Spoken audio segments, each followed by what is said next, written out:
Irmãos, vamos abrir nesse momento a palavra de Deus no livro de Gênesis. Livro de Gênesis. Nós vamos abrir no capítulo 2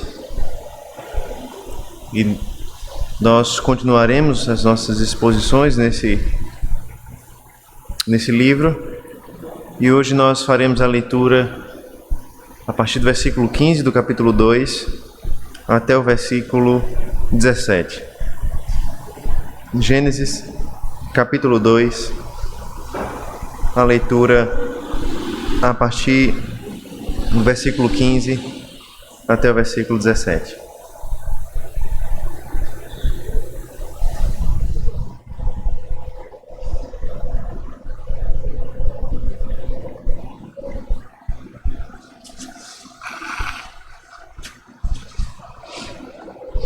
Assim diz a palavra de Deus. Ouça com atenção, com fé, a palavra do Senhor, pois ela nos diz assim: O Senhor Deus tomou o homem e o colocou no jardim para o cultivar e o guardar.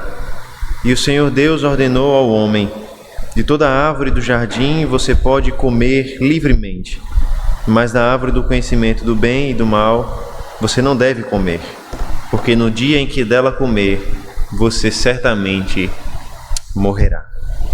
Vamos ao Senhor mais uma vez em oração, pedindo a sua bênção e a sua graça nessa manhã, onde nós iremos meditar na palavra do Senhor. Essa palavra foi lida e agora ela precisa ser aplicada aos nossos corações. Nós pediremos graça ao nosso Deus para esse propósito. Oremos.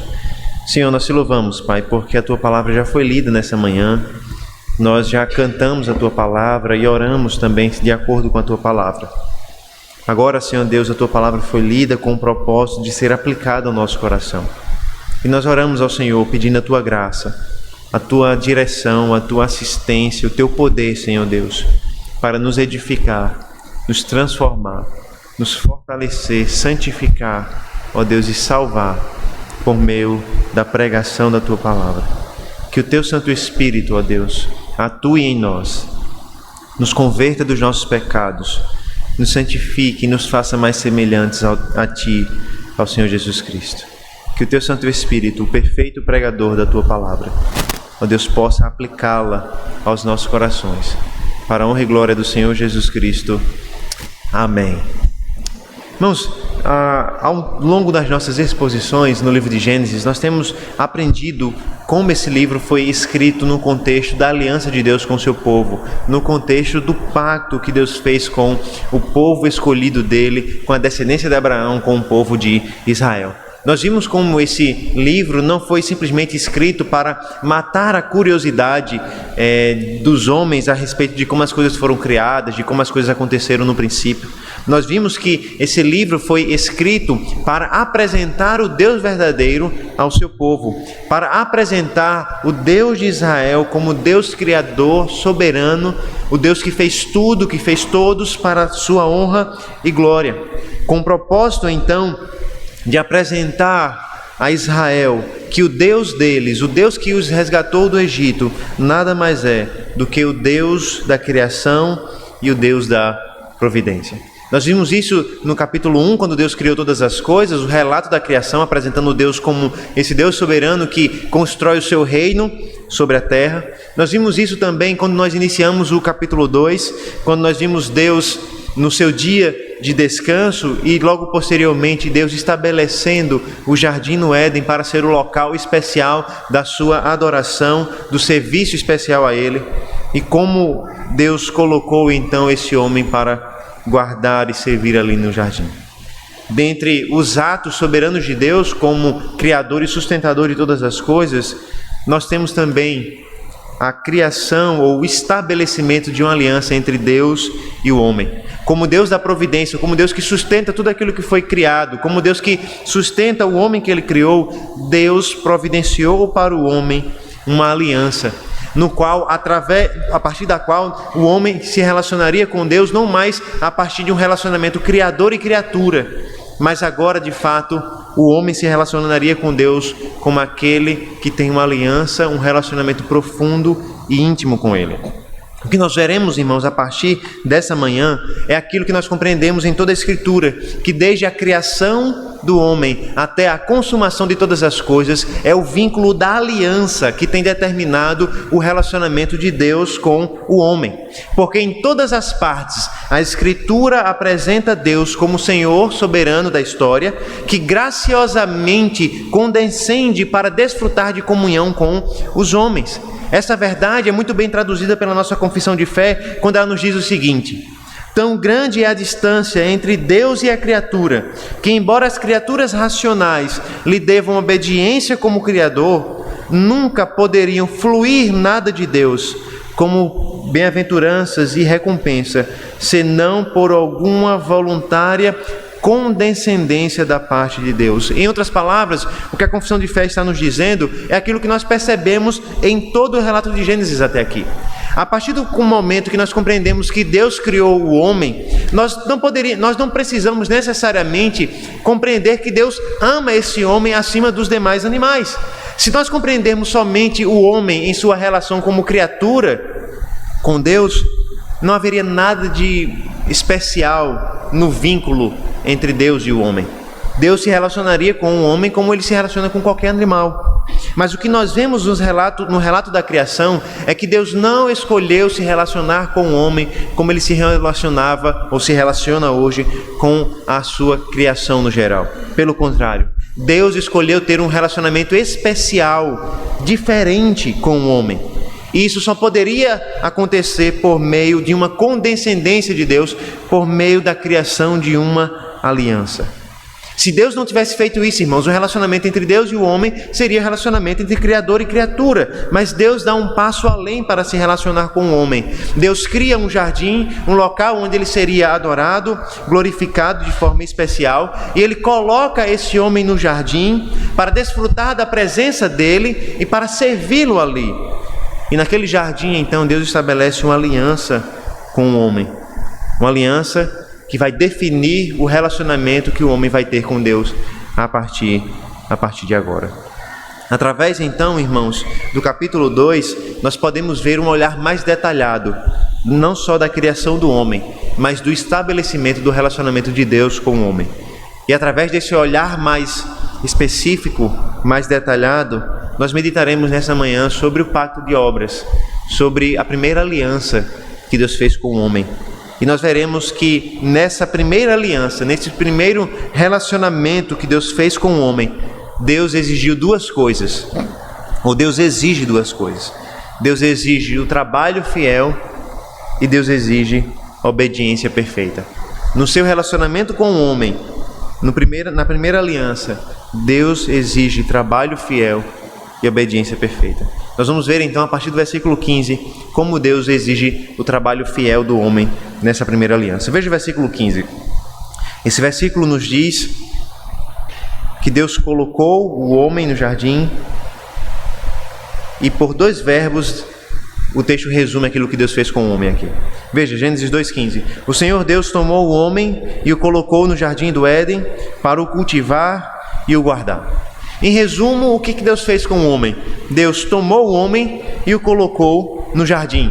E aqui nós lembramos que jardim é esse jardim que nós começamos a observar na última semana. O jardim que era regado por um rio que se partia em 4 braços, um rio que tinha um jardim que tinha todo tipo de árvore boa para alimento, árvores que eram agradáveis aos olhos, que eram gostosas ao paladar. É um verdadeiro paraíso. E o texto nos diz que Deus tomou o homem e o colocou ali. Ou seja, quando Deus criou o homem à sua imagem e semelhança, Deus não simplesmente deixou o homem no mundo, mas Deus preparou um lugar especial para o homem, onde ele moraria, desfrutaria da presença de Deus e onde ele poderia fazer duas coisas: cultivar e guardar o jardim. Deus tomou o homem e colocou o homem para cultivar e guardar o jardim. E é interessante que essa palavra cultiva ou cultivar é a mesma palavra que em outros textos é traduzida por servir. Então não seria nada estranho, nada errado entender que Deus colocou o homem para servir o jardim, como? Cultivando o jardim, e colocou o homem também ali para guardar o jardim. E aqui nós já começamos a perceber que no relacionamento de Deus com o homem, Deus coloca o homem no paraíso, Deus coloca o homem no jardim, no Éden, não para que ele simplesmente desfrutasse por meio de uma preguiça eterna do jardim no Éden, Pelo contrário, Deus coloca o homem no jardim para que ele trabalhasse ali no jardim, para que ele servisse a Deus no jardim, para que ele guardasse o jardim da entrada do mal, inclusive da entrada do pecado. E aqui nós já começamos a perceber como muitas vezes é equivocada a nossa visão a respeito do trabalho. Normalmente nós temos a tendência de imaginar que o trabalho não foi criado por Deus, né? Deus criou o descanso, Deus criou os prazeres, a alegria, mas não o trabalho.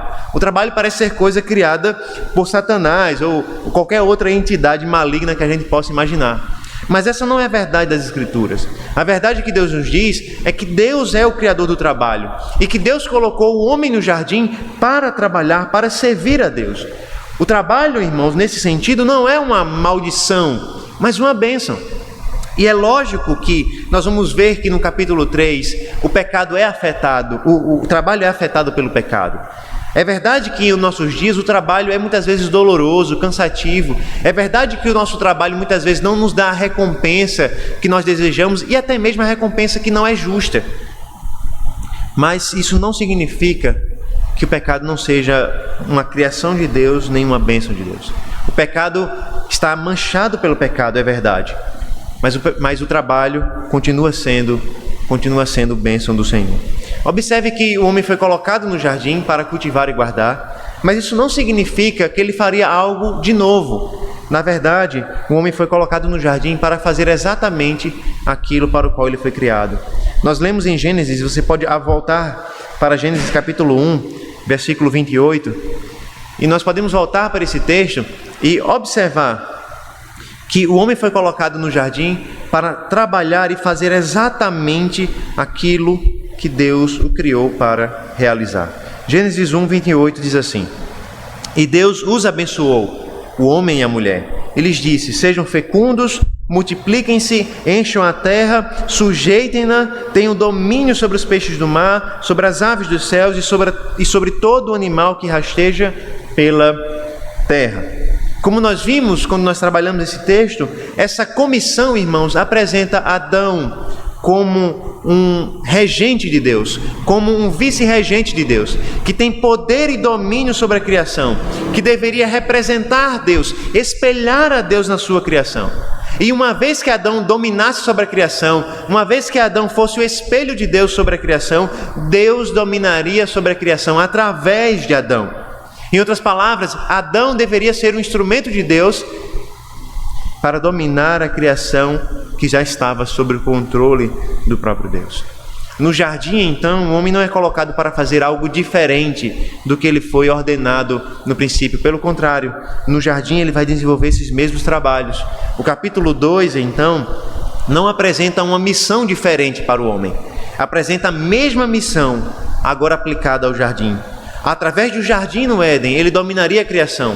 Ele se multiplicaria com a sua esposa, com a sua mulher, e então ele iria expandir o jardim pela face da terra, como nós vimos na última semana. Esse era o propósito de Deus, que através do trabalho do homem, que através do serviço do homem, ele fosse glorificado e o jardim se expandisse pela face da terra e toda a terra então se tornasse o local especial da adoração e do serviço a Deus.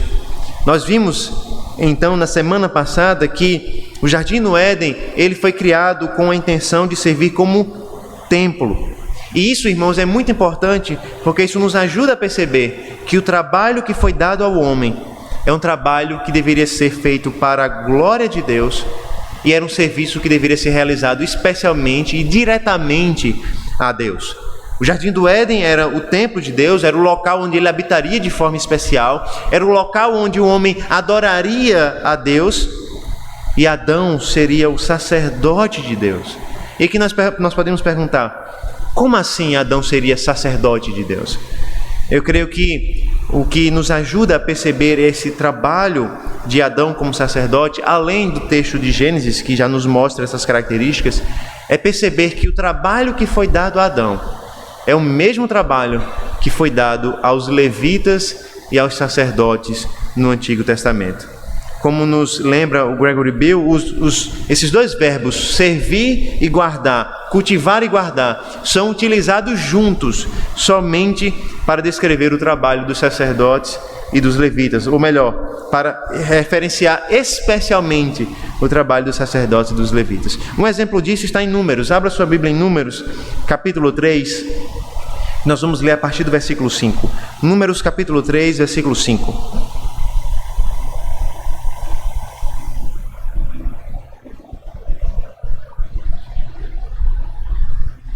Números, capítulo 3, a partir do versículo 5.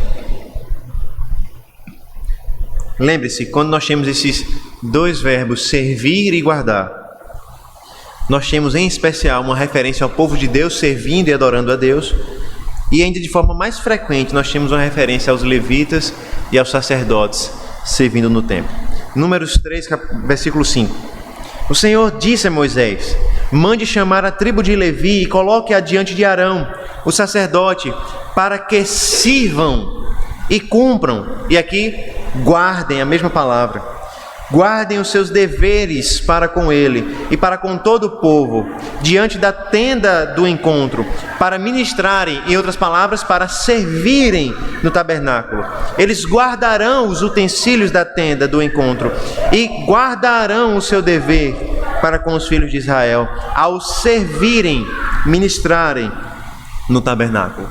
Qual seria então a missão do sacerdote e dos levitas? Seria guardar o tabernáculo, guardar os utensílios do tabernáculo e servir ao tabernáculo, servindo também a Deus e ao povo de Deus.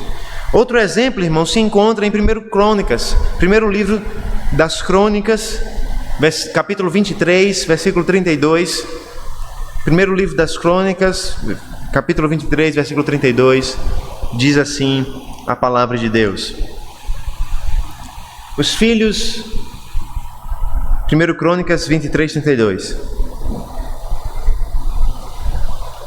Os filhos de Levi devem cuidar, ou seja, guardar a tenda do encontro e o santuário, e deviam ajudar os filhos de Arão, seus irmãos, no serviço da casa do Senhor. Note, irmãos, que a mesma linguagem que é usada para descrever o trabalho dos sacerdotes e dos levitas que serviam ao tabernáculo, que serviam no templo, que serviam em adoração a Deus, é utilizada para descrever o trabalho de Adão, do primeiro homem. Ele deveria servir no jardim como um sacerdote servia no templo. Ele deveria servir no jardim, trabalhar no jardim, como os levitas serviam no tabernáculo. E aqui nós percebemos, irmãos, implicações muito claras dessa compreensão. A primeira delas é compreender, irmãos, que o trabalho do homem, o nosso trabalho, está intimamente atrelado à nossa adoração e à glória de Deus. Nenhum homem pode trabalhar sem adorar. E aqui, irmãos, nós temos apenas dois caminhos que o texto da palavra de Deus nos mostra. Ou nós iremos trabalhar e adorar os nossos sonhos, projetos, planos, adorar o dinheiro, ou nós iremos trabalhar para a glória de Deus, para adorar o Senhor. Perceba que o trabalho que foi dado ao homem, desde o primeiro homem, desde o princípio, está atrelado com a adoração do nosso coração. Ou nós trabalhamos para a glória de Deus e adoramos a Deus com o nosso trabalho, ou nós trabalhamos e adoramos a nós mesmos. Ou dinheiro, fama, riquezas e assim por diante. O trabalho que foi dado ao homem era um trabalho que ele deveria realizar de forma fiel. Um trabalho que significava adoração verdadeira a Deus. Mas nós sabemos, irmãos, que Adão não cumpriu aquilo que foi dado a ele de maneira fiel. Nós sabemos que ele não serviu a Deus de forma fiel no jardim, nem protegeu o jardim contra o mal. Nós veremos isso, mas em resumo nós podemos lembrar que ele pecou contra Deus, que ele serviu ao diabo ao invés de servir a Deus. Ele trouxe o mal para dentro do jardim quando trouxe o pecado. Em resumo, Adão não serviu no jardim e nem guardou o jardim. Ele não sujeitou a terra, ele não dominou a terra, ele não se multiplicou espalhando imagens santas de Deus pelo mundo. Por causa do pecado, agora seus filhos e ele provariam a culpa e a corrupção, e agora ele espalharia imagens de Deus pelo mundo, mas não mais imagens santas, agora imagens manchadas pelo pecado. E aqui nós poderíamos pensar que o plano de Deus falhou ou havia falhado. Nós poderíamos pensar que Deus teve um primeiro plano, e uma vez que esse plano falhou por causa do homem, Deus desistiu desse plano. Mas essa não é a verdade que a Escritura nos diz. Pelo contrário, Deus não desistiu do seu plano de estabelecer o trabalho como forma de dominar o mundo. Agora, ele faz isso então pelo segundo Adão. Abra sua Bíblia em 1 Coríntios capítulo 15, versículo 45, e depois nós leremos o versículo 47. 1 Coríntios 15, versículo 45. Nós vamos ver que Deus providenciou um segundo Adão para realizar a missão que Adão não realizou, para fazer o que Adão não havia feito. 1 Coríntios capítulo 15, versículo 45, diz assim a palavra do nosso Deus. Pois assim está escrito: o primeiro homem, Adão, se tornou um ser vivente, mas o último Adão é espírito vivificante. O primeiro homem formado do pó da terra é terreno, o segundo homem é do céu. Irmãos, aqui Paulo faz uma clara referência a Gênesis capítulo 2. Nós lemos em Gênesis no capítulo 2 que Deus soprou no homem, nas narinas do homem, o fôlego de vida, e o homem passou a ser alma vivente, passou a ser um ser vivente. Só que ele compara esse primeiro homem, Adão, que passou a ser uma alma vivente, com um segundo homem que veio do céu, que não é alma vivente, mas que é espírito vivificante. Em outras palavras, um homem que tem poder para trazer mortos à vida. E Jesus Cristo é apresentado como esse segundo Adão, um Adão que é diferente do primeiro, que faz o que o primeiro não realizou e nem conseguiria realizar. Se Adão, irmãos, deveria exercer domínio sobre a criação, se Adão deveria cultivar o jardim, guardar o jardim, e falhou, Jesus Cristo faz o que ele não pode fazer, o que ele não pôde fazer. Ainda em 1 Coríntios capítulo 15, veja os versículos 27 e 28. E perceba que quando Paulo fala de Jesus Cristo como o segundo Adão, ele nos lembra que esse Jesus Cristo cumpriu o que Adão não fez. 1 Coríntios 15, a partir do versículo 27. Porque ele sujeitou todas as coisas debaixo dos seus pés. E quando diz que todas as coisas lhe estão sujeitas, certamente exclui aquele que tudo lhe sujeitou. Quando, porém, todas as coisas lhe estiverem sujeitas, então o próprio Filho também se sujeitará àquele que todas as coisas lhe sujeitou, para que Deus seja tudo em todos. Qual era o plano, irmãos, que Deus havia designado através de Adão? Adão deveria dominar a terra, e uma vez que Adão espalhasse o seu domínio pela face da terra, Deus dominaria através de Adão. Em outras palavras, Adão deveria sujeitar todas as coisas, e uma vez que todas as coisas estivessem sujeitas a Adão, Deus estaria no controle de todas as coisas, porque Deus dominaria através do seu rei, através do seu homem, de Adão. Mas perceba como isso se cumpre de fato e perfeitamente na pessoa do Senhor Jesus Cristo. Jesus Cristo, pela sua morte e em especial pela sua ressurreição, se tornou o Espírito vivificador que domina sobre todas as coisas e que sujeita todas as coisas debaixo dos seus pés, de maneira que em Cristo Jesus, Deus é tudo em todos. Aquilo que Adão não fez ao sujeitar a criação, Jesus Cristo fez e realizou, sujeitando todas as coisas debaixo dos seus pés e então dando a Deus todo o domínio e todo o controle. Adão deveria ser o representante de Deus na terra e falhou. Jesus Cristo agora, na sua redenção, na nossa redenção, por causa da nossa redenção melhor, Ele fez aquilo que era impossível a nós. Ele cumpriu o que Adão não pôde fazer, aquilo que nenhum outro homem poderia fazer. De maneira que, uma vez que agora Jesus Cristo sujeitou debaixo dos seus pés aquilo que Adão não fez, nós podemos, como imagem de Deus, não mais a imagem do primeiro homem, mas agora carregando a imagem do segundo homem, do segundo Adão, nós podemos fazer aquilo o que nós naturalmente não conseguimos fazer. Ainda em 1 Coríntios, veja, ainda no capítulo 15, 1 Coríntios capítulo 15, veja os versículos 48 e 49. Como foi o homem terreno, assim também são os demais que são feitos do pó da terra. E como é o homem celestial, assim também são os celestiais. E assim como trouxemos a imagem do homem terreno, traremos também a imagem do celestial.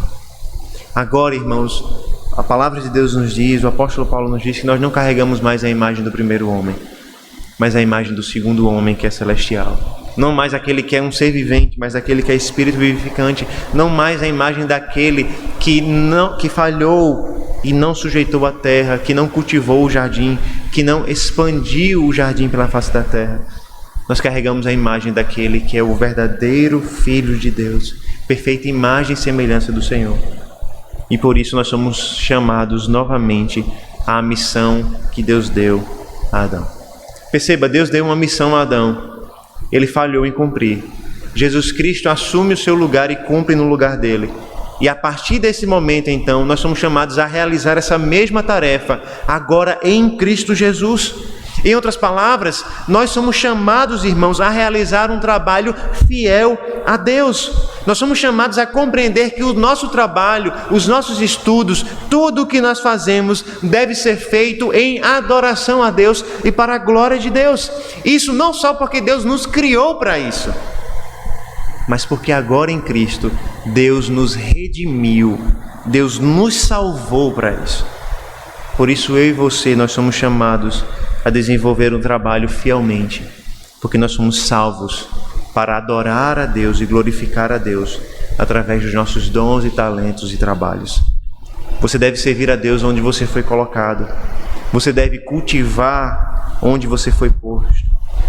Você deve usar o seu trabalho, os seus estudos e servir a Deus como sacerdote. Nós devemos entender que cultivar aqui, irmãos, significa desenvolver aquilo que Deus nos concedeu na criação. Você é chamado para isso. Se você estuda, estude com afinco, com dedicação, porque você foi salvo para Cristo, para espelhar a glória dele e adorá-lo naquilo que você faz. Se você trabalha, trabalhe também com dedicação, porque você é sacerdote e o seu trabalho deve ser feito em adoração para a glória de Deus e glória de Cristo, Criador e Redentor da sua vida.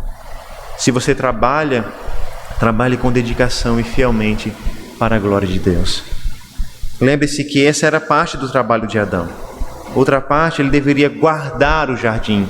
Em outras palavras, ele deveria manter o jardim puro como local da adoração e do serviço a Deus.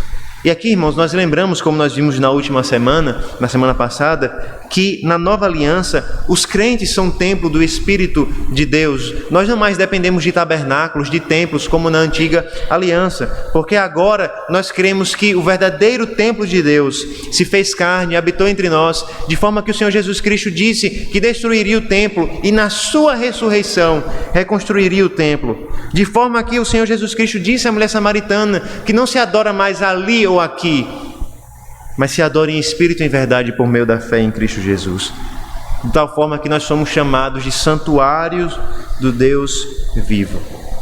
Em outras palavras, nós somos chamados pela fé em Cristo Jesus a fazer o que Adão não fez. Em outras palavras, nós somos chamados a buscar pureza, santificação e glória a Deus em nossas vidas e em nosso corpo. Veja, você é sacerdote para servir a Deus em culto.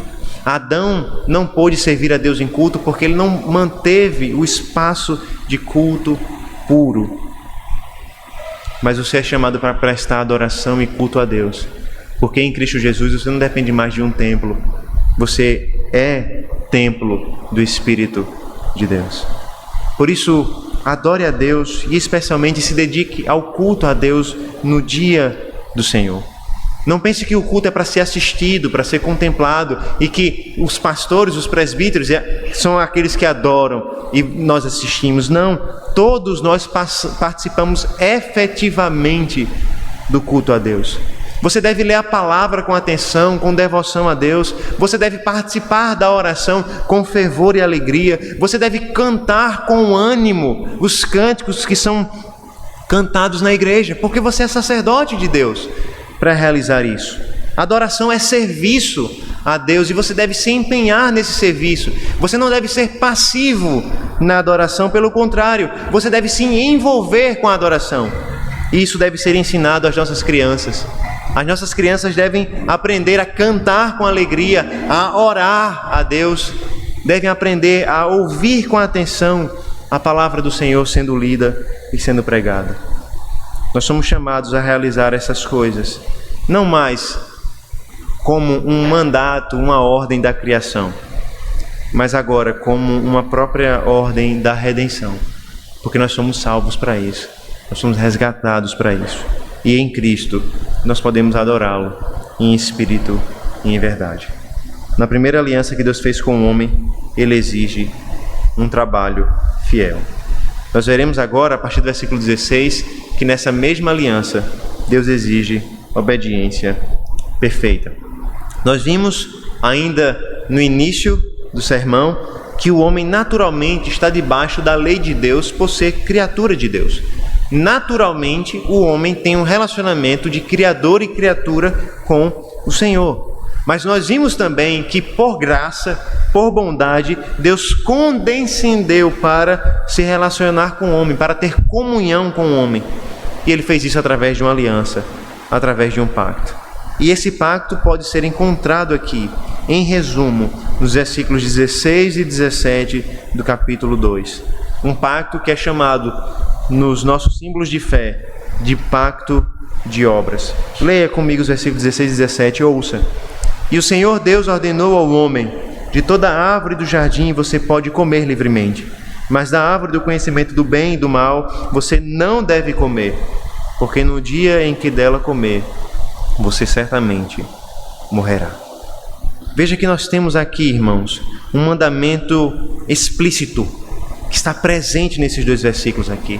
E nesse mandamento específico, nós temos os termos fundamentais do pacto. Nós temos uma lei muito clara que vai determinar o relacionamento de Deus com esse homem.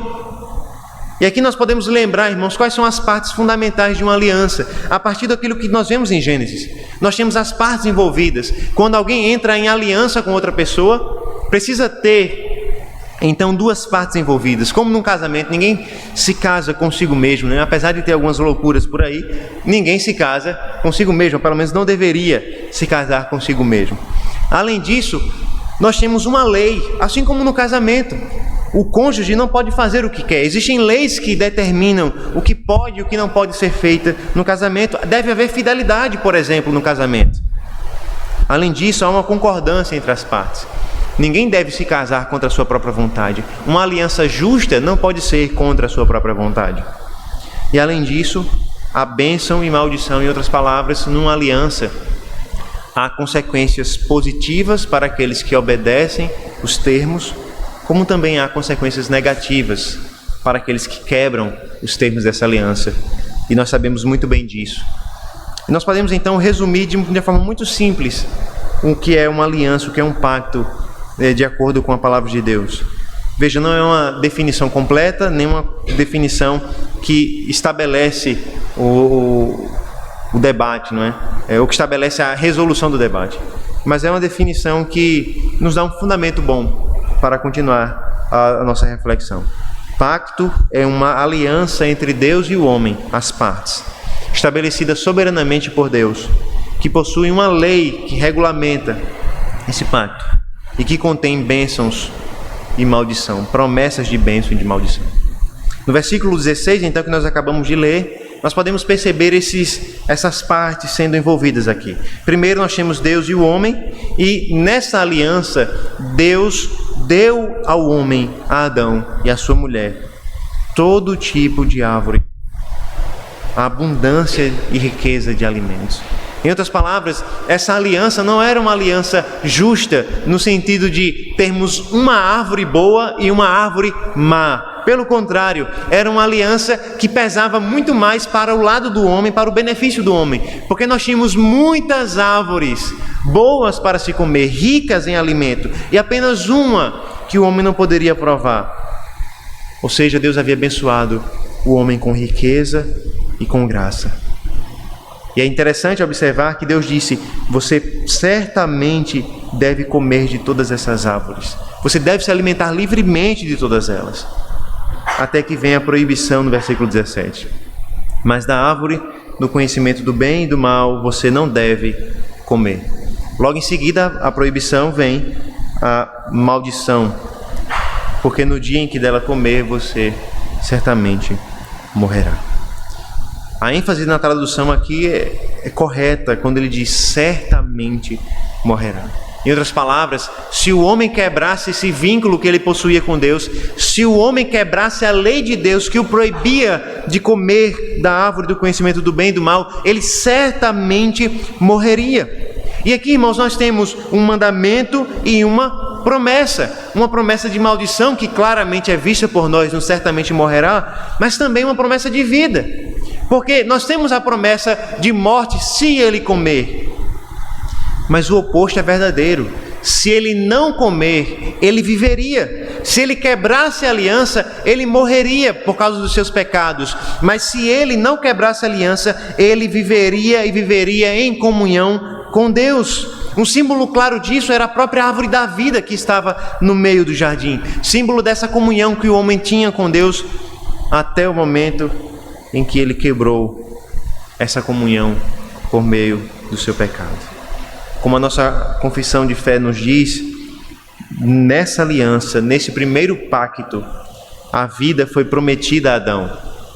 E em Adão, a sua posteridade, com a condição, ou debaixo da condição de perfeita obediência pessoal.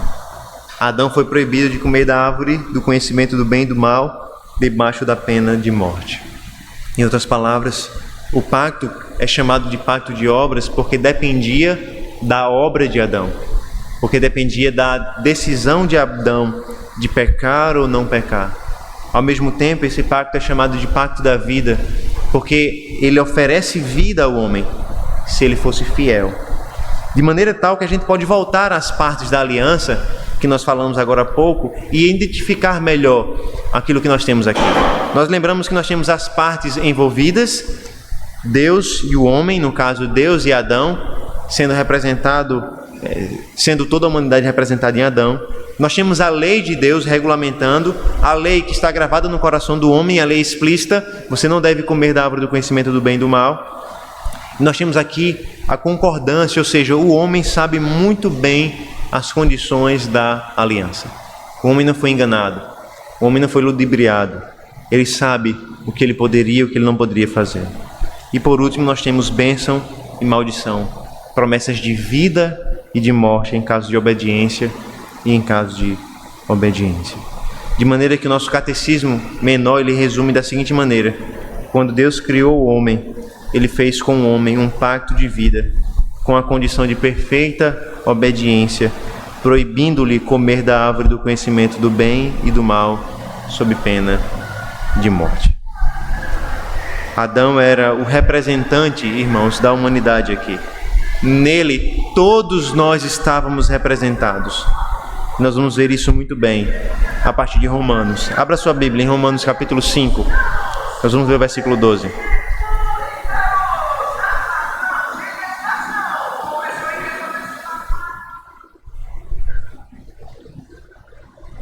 Romanos 5, versículo 12. Para adiantar aquilo que o versículo vai nos mostrar, nós podemos afirmar que, como representante da humanidade, nos termos dessa aliança, a obediência pessoal e perfeita era a condição para a vida prometida. Em outras palavras, Adão, como nosso representante, deveria oferecer obediência perfeita a Deus para conquistar a vida que foi prometida a ele. Se o pacto fosse quebrado, a consequência, que era a morte, viria sobre toda a humanidade, sobre todos aqueles que ele representa.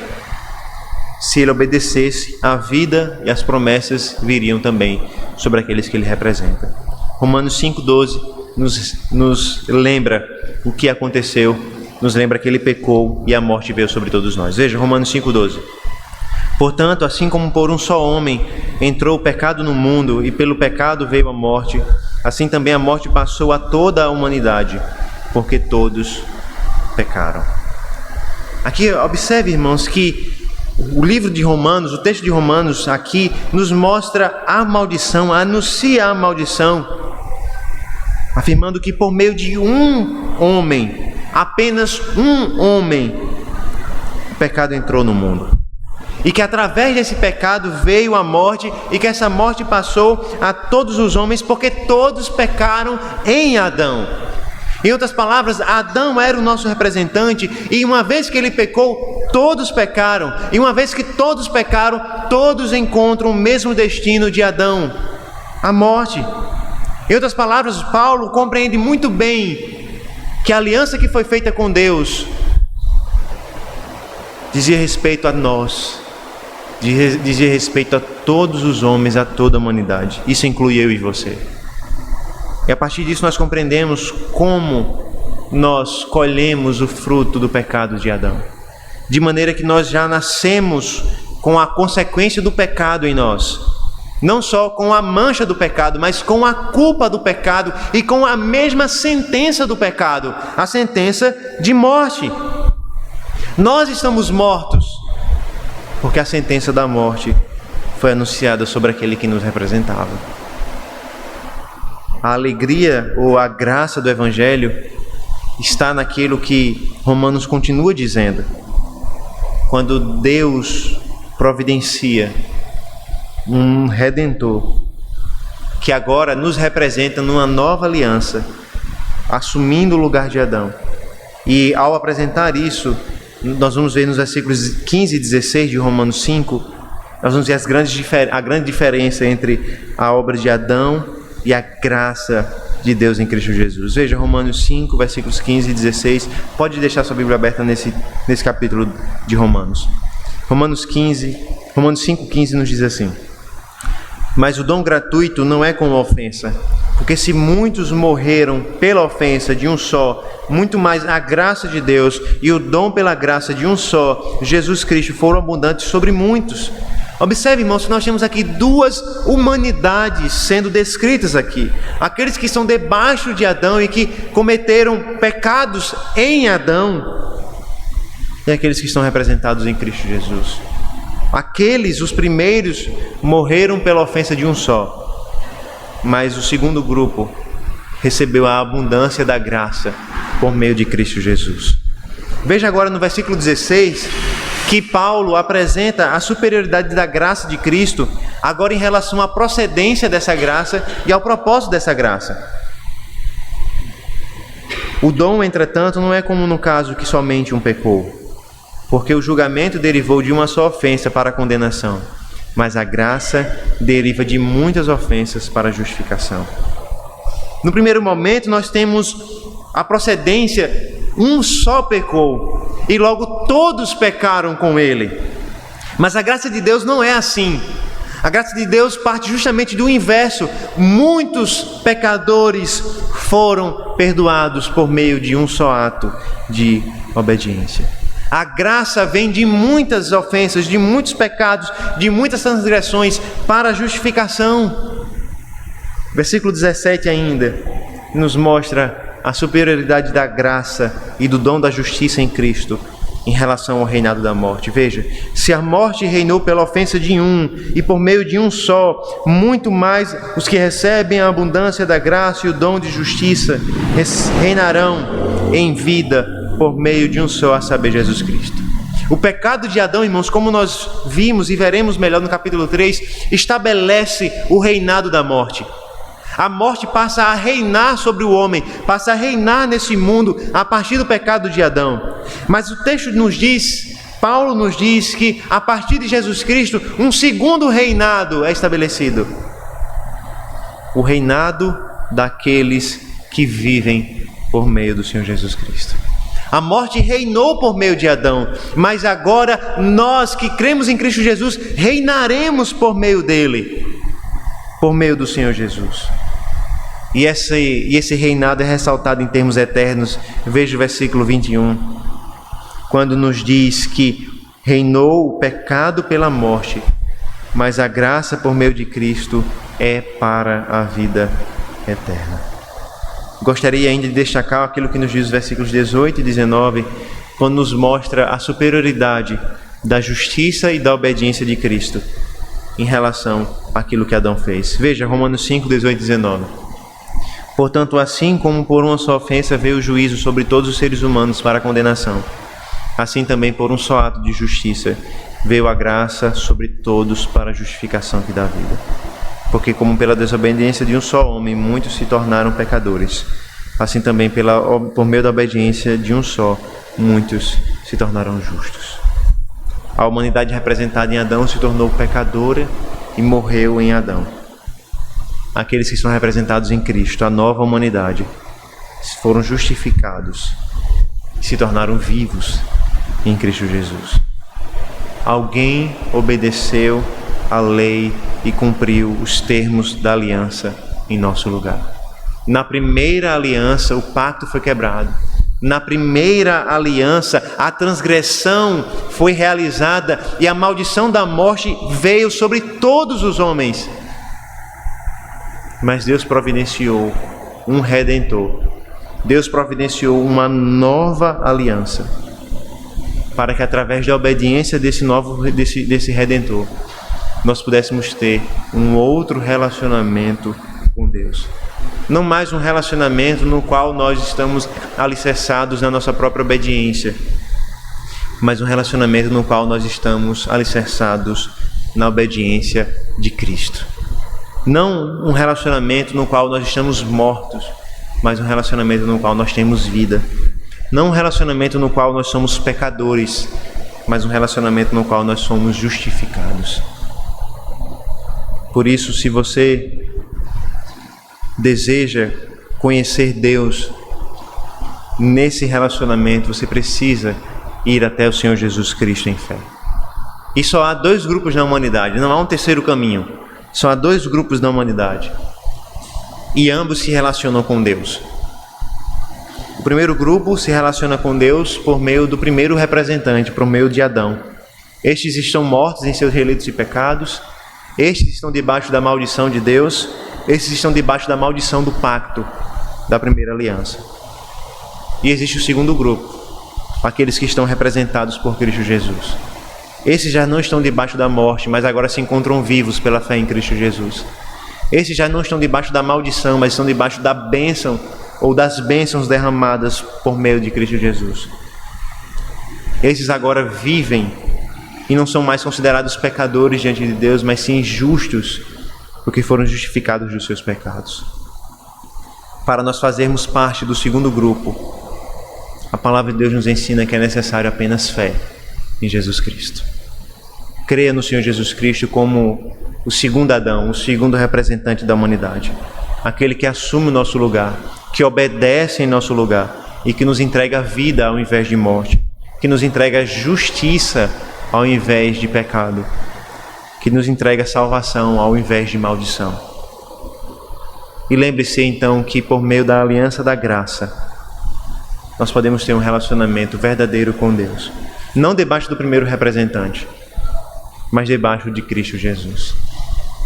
Como eu já adiantei, o primeiro pacto se chama pacto de obras, porque a dependência desse pacto estava na obra de Adão. Mas o segundo pacto se chama pacto da graça,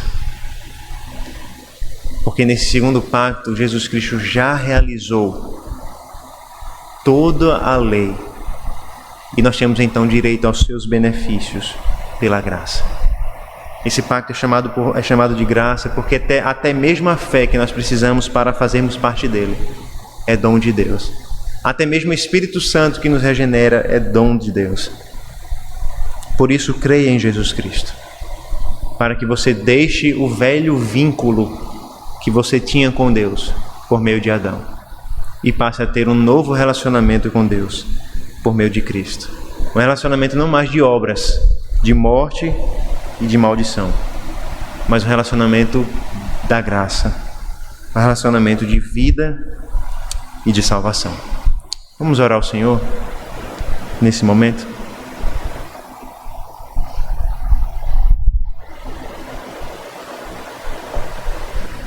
Senhor nosso Deus, nós te agradecemos, Pai, porque nós agora ouvimos a respeito da aliança que o Senhor fez com o homem.